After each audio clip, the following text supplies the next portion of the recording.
Have you ever looked someone in the eye while they smiled and handed you a glass you knew you weren't supposed to drink? They say betrayal hurts most when it's dressed as kindness.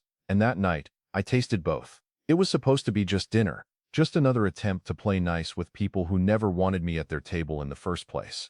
But when my mother-in-law poured that glass of wine and smiled too hard while doing it, I felt something twist in my gut. So I waited, and I switched glasses with her husband while no one was looking.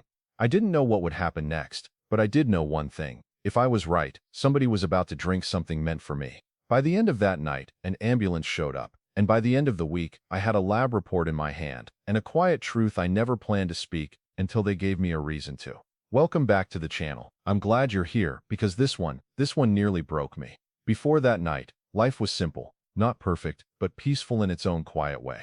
I woke up every morning at 6:30, made coffee, black, no sugar. I'd sit by the window in our small apartment while the sun crept in through the blinds, camera in my lap, checking my schedule for the day. I didn't wear suits, I didn't sit in boardrooms, but I made art. I captured moments, and somehow those moments paid the bills. Maybe not with luxury, but with enough. My wife used to tease me, said I'd forget time when I was editing. She'd stand in the doorway with her arms crossed, smirking, and I'd look up at her like I was still half in the world of whatever wedding or gallery shoot I'd just poured my soul into. We didn't have much, but we had us. Sunday mornings meant pancakes. Tuesday nights were our movie nights. There was laughter in the kitchen, music in the shower, a rhythm only two people deeply in tune could dance to. But behind that peace, there was always them, her parents, the ones who smiled when they had to, and judged when they thought I wasn't listening. They never came by unless invited, and when they did, they never stayed long, because I wasn't part of their plan. They wanted someone who wore a tie, who quoted stock numbers and talked golf. Instead, they got me.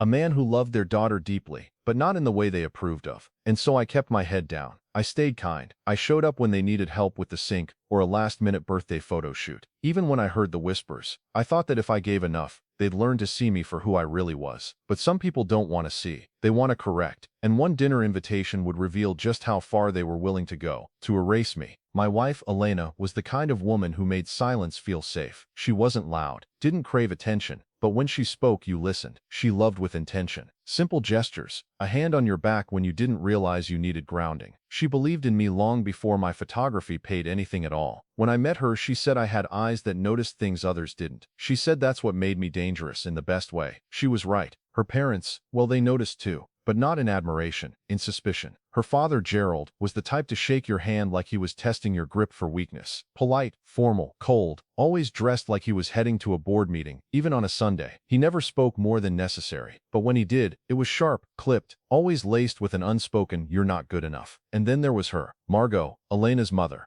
The kind of woman who called herself traditional, but what she really meant was controlling. She had a smile that felt stretched too wide, like it was glued on. She used compliments like needles. Thin, pointed, hard to pull out later. "You're so creative, Julian," she once said, while glancing around our modest apartment. My daughters always had a taste for unconventional things. Another time she asked me, within earshot of Elena, if I ever thought of getting a real job before we had kids. I laughed it off. Elena rolled her eyes, but it stung, and they kept coming. Small comments, quick glances, passive suggestions that I was a phase, not a partner. We didn't have children yet, though we'd talked about it. And maybe that's why they still felt they had time to interfere, to replace me, if they could. But I never thought they'd try to remove me altogether. I started noticing patterns. Her calls came more often, always with questions that didn't feel like questions. "You're not drinking too much, are you? Have you ever felt unstable, like emotionally?" I thought she was just being overbearing. That's how Elena explained it. But then came the dinner invite. Margot had never invited me directly to anything, not once. And when she did, her voice was sweet, too sweet. That alone should have been the first red flag. But it wasn't the invite that worried me. It was the way she said, "We'd really love for you to come this time," as if something had already been planned with or without me. I've never been the type to chase power, never needed applause or a spotlight. All I ever wanted was to be enough. Not for the world, but for the people I chose to love, for Elena, for the family we were building, for the quiet life we carved out together, one day at a time. Her respect meant everything to me, because when you've spent your whole life being told you're almost but not quite, you learn to measure your worth in the eyes of the one person who sees you without expectation. She made me feel like I was more than my income, more than my insecurities, more than the man her mother whispered about after we left the room. And that's what kept me going. every fake smile from her parents, every insult disguised as advice. I let it slide, because I believed that if Elena still saw me as hers, I could weather anything. I wasn't trying to be a hero. I was trying to be steady, stable, a man she could trust to show up, even when I wasn't wanted. But deep down, there was always this quiet fear that one day their words might start to stick. That all their doubts, all their judgments, might bleed into her heart and make her question what she saw in me. I didn't fear poison. I feared becoming invisible. So when that dinner invite came, directly from Margot, out of the blue, I felt something tighten in my chest. She used a tone she'd never used before. Friendly, warm, off-script. We'd really love for you to come. Just a nice family meal. Let's clear the air. And maybe another man would have taken that as peace. But I've spent years watching her words walk ahead of her actions, and something about it didn't sit right. Still, I said yes, because part of me wanted to believe she'd changed, and part of me just wanted to prove I wasn't afraid to sit at their table. Even if I didn't know it yet, that table had already been set for something else entirely. It started small. A few days after that call from Margot, I noticed the shift. Not loud, just off. Elena grew quieter, distracted. She'd smile at me like usual, but sometimes it didn't reach her eyes. She'd check her phone more often, tilting it away, even though she never used to. One night I walked into the kitchen and heard her whispering on the phone. The moment I stepped in, she hung up, said it was just her mom, said she was asking about wine. Wine. I laughed. Margot didn't even drink, but I didn't push it, didn't want to seem paranoid. And then came the groceries. I opened the fridge and saw food I didn't buy, name brand wine I'd never touched. I asked Elena about it. She shrugged it off, said her parents were bringing some of the dinner items over in advance. But why our fridge? Then the missing invoice. I keep my photography client payments in a separate drawer. Always do. I'm careful with my things. But one envelope was missing. It wasn't much, just a deposit for a small engagement shoot. Elena said I probably misplaced it. Maybe I did. Maybe I didn't. But my gut whispered something else. A different kind of wrong. Margot called again, this time cheerful, too cheerful, said she'd made a special dessert, said she couldn't wait to see me. I hung up the phone and just stared at it. There was something in her voice, something that tried too hard to sound light, something that felt like a curtain being drawn, while something else stood behind it, perfectly still. And just like that, the day arrived.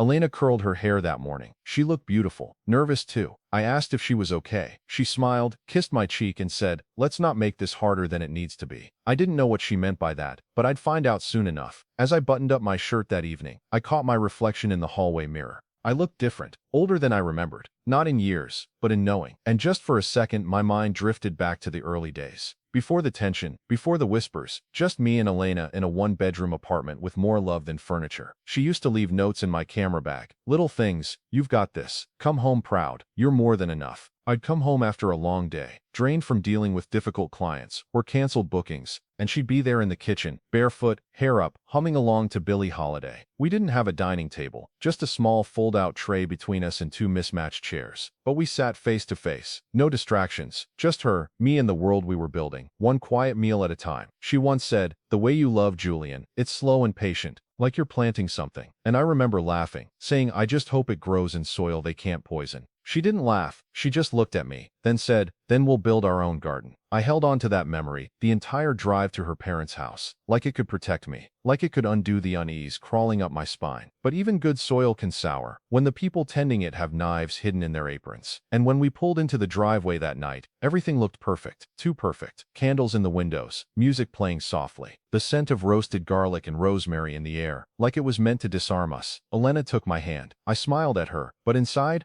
I had already started watching everything. I stepped into that house knowing something wasn't right. I just didn't realize how right I'd be. The door opened before we knocked. Margot was standing there, arms outstretched, like we were long-lost friends. She hugged Elena tight, looked me in the eyes. Julian, she said, you made it. I'm so glad. And she smiled. That smile didn't reach her eyes. It never did. The table was already set. 6 places, polished silverware, folded cloth napkins, a sprig of rosemary on every plate. Too much effort for a casual dinner. Everything curated, intentional. She handed me a glass of wine before I could take off my coat. It's your favorite, she said. Only I don't have a favorite. I held the glass, looked around. Her husband Gerald was already seated, stone-faced, reading the wine bottle like he wanted to believe this was normal. Elena was in the kitchen with her mother now, laughing at something I couldn't hear. I stood there in that living room with the wine in my hand, and I realized I wasn't being welcomed. I was being staged. I sat down. Margot poured more wine, watched me as I brought the glass to my lips, and in that instant, just before the rim touched my mouth, I saw it.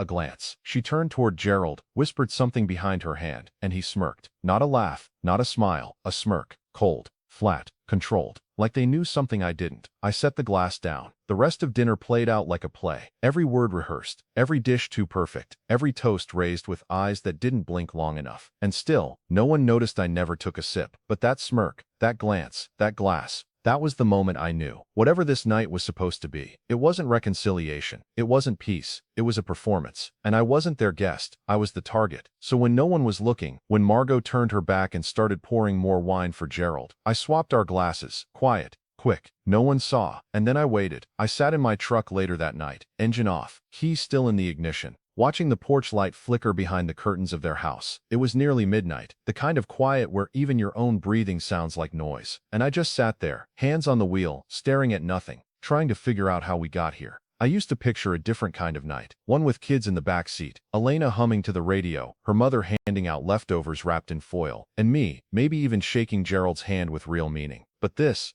was something else. A slow unraveling of everything I tried to patch up with politeness. A truth that didn't scream. It just stood still and stared back. The moment Margot poured that drink and watched me hold it like it meant something, I knew I wasn't paranoid. I wasn't emotional. I was in danger. And the thing is, I didn't panic. I didn't confront her. I just sat there with that glass in my hand and decided not to be the fool they thought I was. I wasn't going to accuse anyone. I wasn't going to shout. I was going to watch and remember every move, every glance, every lie wrapped in hospitality. And that's when I made the switch. Quiet, careful. I handed Gerald the glass Margot had poured for me. She didn't notice. No one did. But I felt something shift in the room, like I had just changed the ending of a script they'd spent days rehearsing. I didn't know what would happen next, but I knew one thing for sure. Whatever they'd planned for me was now in his hands. You know what the cruelest part of betrayal is? It's not just the action itself. It's everything you did before it happened. Everything you gave, thinking it meant something. 2 years ago, Gerald called me in the middle of the night. Margot had overspent on a family trip they couldn't afford. New furniture, luxury rental, spa packages, and they were staring down an overdraft that would have embarrassed them in front of their church friends. He didn't ask Elena, he asked me, and I wired the money quietly. Didn't even mention it to my wife. Didn't ask for thanks. Didn't expect it. I just thought maybe that would show them I was worth trusting. And then there was Margot's birthday, the surprise party she bragged about for weeks, how her daughter must have really married up. She didn't know it was me who booked the venue, me who took extra shoots that month to cover the catering, me who put the deposit down with my name left off the invitation. And still, not once did she look me in the eye with anything that resembled respect. Just that smile, that empty, polished smile, like every act of kindness was expected, like loyalty from me was just a down payment on her approval. So when she handed me that wine glass and smiled like we were finally equals at her table, all I could think about was every time I'd shown up for people who never once showed up for me. And that's what made it so easy to set the glass down, to make the swap, to wait, lead cleanly into the next segment. And then, the room changed. It happened so fast and yet, it felt like the world slowed to a crawl. 1 minute Gerald was sipping the wine with that same tight-lipped indifference.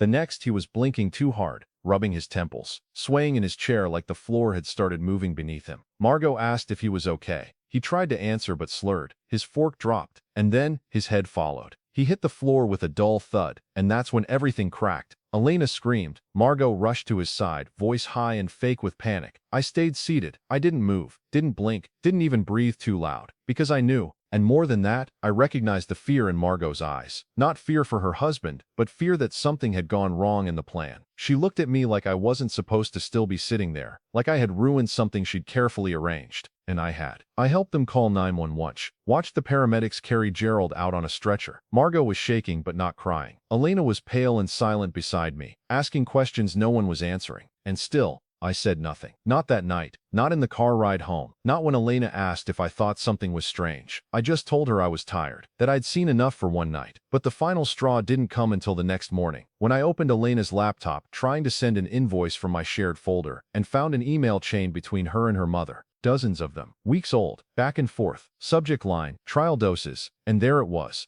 Dosage schedules, sedative options, language carefully coded but too detailed to misread. They'd planned it, together, my wife and her mother. They hadn't meant to kill me, just weaken me, make me look unstable, maybe even send me to a hospital or back to therapy so they could say, he's not well, he needs help, he's not fit to stay married. She was going to erase me with kindness, undo our entire life with a diagnosis I never needed. And in that moment, something in me stopped trying to protect the peace. I wasn't angry. I was done. I called a lab, took the glass I'd swapped back from Gerald's place when Margot wasn't looking, and I had it tested, not because I needed proof, but because they did. I didn't scream, didn't demand answers, didn't wake Elena and ask her to explain those emails. I just closed the laptop, sat there in the dark, and let the truth settle around me like dust that finally stopped moving. That was the night I stopped being afraid of losing her, because I realized I already had. I waited until the sun came up before I made my first move. A call to a private toxicology lab across town. No questions asked, just business. I sealed the wine glass in a zip bag and drove it over in silence. They said results would take 48 hours. I said that was fine. I wasn't in a hurry.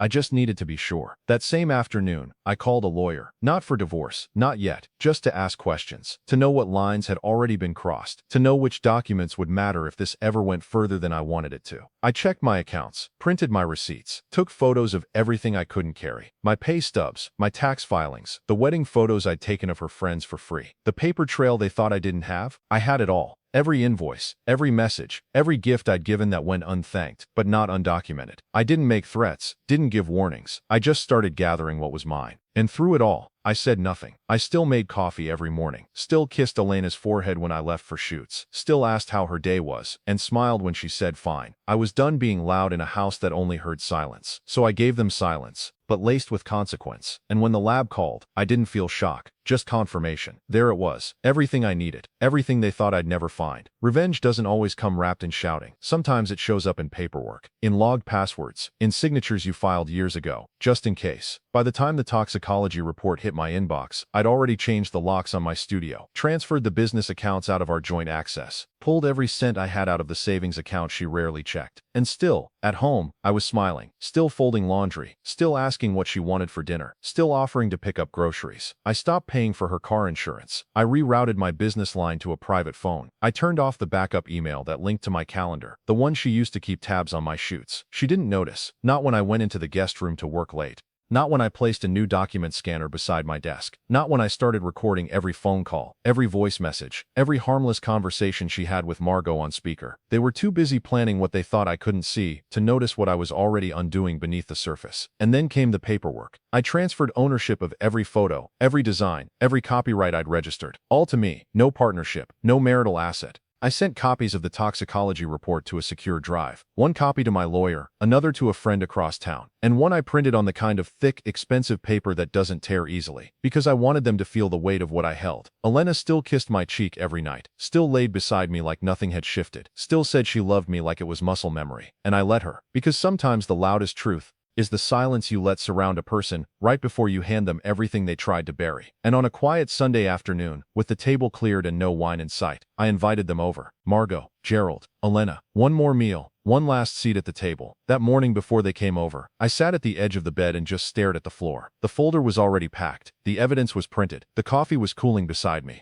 And still, I couldn't move, not right away, because somewhere between knowing I'd been betrayed and planning my next move, I'd become someone I didn't recognize. Maybe I should have walked away. Maybe I should have just let them have it all. Let them rewrite the story. Let them say I was unstable, irrational, paranoid, whatever word they needed to use to feel clean. Would it have been easier? Maybe. Would it have hurt less? Probably not. But maybe I wouldn't have to sit here now, wondering who I became just to survive. I wasn't raised to retaliate. I was taught to be still, to endure, to believe that good people will eventually be seen for what they are. But that kind of patience, that kind of silence, it wears you down when the people closest to you are the ones holding the blade. I missed the version of me who thought love was enough. The man who thought his quiet loyalty would speak louder than lies. The husband who believed that forgiveness, not proof, was the way forward. But now, I was holding a folder full of receipts, and a heart full of questions. And still, even with all the doubt, even with the ache of becoming someone I never planned to be, I knew what I had to do. Because sometimes doing the right thing doesn't feel right at all. It just feels necessary. I didn't need a confession. I already had the wine, the report, the emails, the motive. But what I didn't expect was how they'd out themselves, trying to celebrate too early. It was a Wednesday night. Elena thought I was asleep. She went to the kitchen, turned on the blender like she always did when she made her late smoothies. But she didn't know. The voice memo app on my phone had been set to auto-record after certain words. One of those words was dose. I heard her on the phone, low voice, giggling. "I don't think he suspects a thing," she said. The second dose was too strong for Gerald, but it worked. He's calmer now. She says we can use less next time. She was talking to Margot, still playing with fire, still thinking they were the ones holding the matches. I listened to it twice, not because I needed to, but because hearing it a second time made it real in a way nothing else had. It wasn't just a betrayal of marriage anymore. It was a betrayal of trust, of sanity, of the very ground I was standing on. They thought they had time. They thought I was still in the dark, that I'd been softened, silenced, medicated, when really I had just been waiting. And the very next day, Margot called to ask if I'd like to come by for her anniversary lunch. She said she'd made something special. Said Elena picked out a wine she thought I'd love. That's when I knew. They were still pouring glasses, still writing scripts, still believing I hadn't already rewritten the ending. So I said yes, told them I'd bring something of my own. And when I walked through that door, I wasn't their guest. I was the consequence they never saw coming. I walked in like they wanted me to. Calm, polite, playing the fool one last time. Margot greeted me with that same smile. Elena kissed my cheek, light as a breath. Gerald was already seated at the table, sipping water like nothing ever happened. But this time, I didn't sit down. I placed the envelope on the table instead. Heavy, thick, clean. Margot glanced at it like it was a dessert menu. Elena blinked. Gerald looked confused. I didn't say much, just pushed it toward them and said, "Everything you planned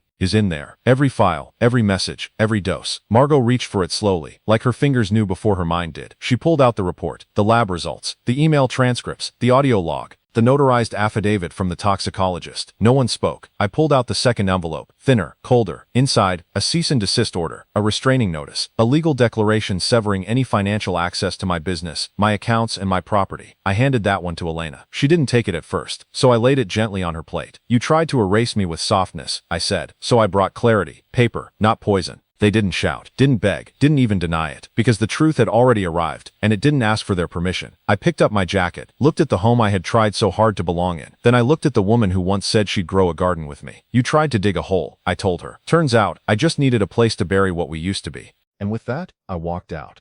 Not with rage, not with vengeance, but with every single thing they thought I'd lost. I didn't slam the door, didn't storm out, didn't say "that's what you get." Because I wasn't walking away from a fight, I was walking away from people who thought I'd never leave. The silence behind me, it was thick, too heavy to follow me, and I didn't need to look back. But I remember exactly how they looked. Margot frozen, jaw tight, trying to scan the papers like she could still rewrite them. Gerald confused, angry but unsure who to be mad at. And Elena, she just sat there, eyes wide, lips parted, like she'd been caught in a story she was only supposed to narrate, not live through. They didn't call that night, didn't text, no screaming, no chase, just silence. Because when the lie falls apart and you have nothing left to cling to, you sit in the wreckage and pretend it's not yours. Margot tried once, sent an email titled, "We were only trying to help." I didn't open it. I didn't need to. Because people who try to erase you never expect you to pick up the pen they left behind. Elena moved out 2 weeks later. No goodbye, no fight. She took her books, left the plant I gave her on our first anniversary. It withered in the corner. I never watered it. Some things don't deserve to bloom again. I didn't reply, didn't defend myself, didn't post anything online or send long explanations to friends. Because the truth doesn't need volume, it just needs proof. And the look on their faces, that was the loudest scream I never had to provoke. And now, I sit in peace. Not because they gave it to me, but because I took it back without ever raising my voice. Not the man who showed up to dinner with hope tucked in his pocket and silence in his throat. That man thought if he stayed kind long enough, people would meet him halfway. That love could soften cruelty. That patience could undo control. That man is gone. Not bitter, not broken, just finished. I don't flinch at the sound of a cork popping anymore. I don't second-guess the hand that passes me a glass, because I've learned how to smell danger even when it's laced with hospitality. I walk a little quieter now, but not out of fear, out of choice. Because some storms teach you how to breathe through thunder without letting it shake your spine. Peace doesn't look the way I thought it would. It's lonelier sometimes, quieter. Some nights, the silence echoes in places I didn't know were hollow. But there's something honest about it. No pretending, no playing polite for people who would have buried me with their smiles. I know who I am now, not because they told me, but because I found out who they were, and I survived it. I still take photos, still show up to work, still find beauty in things people pass by too quickly. But now I keep the lens focused on what's real. Because nothing is more dangerous than trusting someone who hides poison in kindness. I lost a family, but I found something else. A voice, a spine, a version of myself that no longer asks for a seat, because he brings his own table. I kept the jacket, the same one I wore the night she handed me that glass. Faded black, slight tear near the pocket, smelled faintly of cedar and salt air. It was nothing special, just a jacket. But that night it held everything. It held the phone that recorded their whispers, the folder that carried my proof, the keys to the life I took back, silently, deliberately. And when I walked out of their house for the last time, I slipped it back on, one arm then the other. Slow, steady. It wasn't cold, but I needed something on my back, not for warmth but for memory. I wore it the next day too, and the day after that, not out of style, out of meaning. Because that jacket had been there through the moment I almost lost everything. And the moment I realized I still had a choice. Funny thing about objects. You think they're just things, until they outlast people, and start speaking for you. I keep it hanging by the door now. Not because I need it, but because it reminds me what happens when you stop waiting to be saved. When you decide that silence is no longer survival. It's strategy. That jacket, it's the armor I never knew I was allowed to wear. And every time I pass it, on my way to work, on my way out the door, I remember that night, not with bitterness, but with clarity. Because sometimes the things we carry are the very things that carry us back. I don't wear the ring anymore, not because I stopped loving, but because I stopped pretending love alone could fix what people poison on purpose. I still keep the photos, not the wedding ones, the ones before the silence turned sharp, before the wine glass was a weapon. I walk lighter now, not because the weight is gone, but because I finally stopped carrying what wasn't mine. And as for Margot, Gerald, Elena, they're still out there, living in whatever version of the story they've told themselves. But the story I kept is the one I now own. So if you're listening to this, and you've ever been handed something you knew wasn't meant for your good, don't drink it, don't argue with it, don't explain yourself around it. Just smile, stand up, and make your quiet exit. Because justice doesn't always kick down the door. Sometimes it just walks out and never looks back. Was I wrong to protect what was mine? To defend my name without raising my voice? To fight back without swinging? To bring truth instead of chaos? Some people would say I should have forgiven, turned the other cheek, let it go. But if someone tries to take your voice, your dignity, your peace, and dresses it up as love, what are you really protecting by staying silent? You tell me. Was it revenge? Or was it survival? Was it cruelty? Or was it clarity? I didn't strike first, but when the storm came, I built a shelter, and when the smoke cleared, I was still standing. So I'll ask you, what would you have done if the glass was meant for you? They poured the poison with a smile. I passed it back with silence. One sip, and the story rewrote itself. I told the story the only way I lived it, through my own eyes. I didn't borrow anyone's memory, didn't quote, didn't guess. Everything I shared, I saw, I heard, I carried. The phone calls, the wine glass, the way her hand trembled when she realized I hadn't sipped. That was my storm, and this is the silence that followed it. No one else needed to explain, because in the end, they spoke enough for me. In their denial, in their fear, in the way they never looked me in the eye again. I never told their story, I only told mine. 5 months later, I still walk past that jacket every morning. Still haven't thrown it out. Not because I need it, but because it reminds me of who I became when no one was watching. The emails stopped. The calls never came back. Even the lawyer said it was quieter than expected. But silence, after all that noise, that's its own kind of verdict. I moved out of that apartment. Started over in a small loft across town. Big windows, brick walls, no wedding photos on the shelves, just light and quiet. The kind I chose, not the kind I was forced to survive in. I still take portraits, still capture moments for people who actually want to be remembered. And every now and then, someone asks me what I've learned from all this. I just tell them, I don't drink what's handed to me anymore. And I never stop watching the ones who smile too long. Would you have fought back, or just walked away? Would you have stayed quiet, if the people smiling across the table were the ones slowly erasing you? What would you do? If the hands you fed turned and starved you in silence, would you keep pouring love into people who were secretly measuring how to empty you? Or would you do what I did? Not scream, not burn the house down, just slowly turn off the lights and walk out with every part of yourself they thought they owned. I'm not asking for your sympathy, I'm asking for your story. Because somewhere out there, someone's sipping from a glass they didn't pour, trusting people who never earned it, wondering if they're crazy, or if they're finally seeing clearly. So tell me, what would you have done?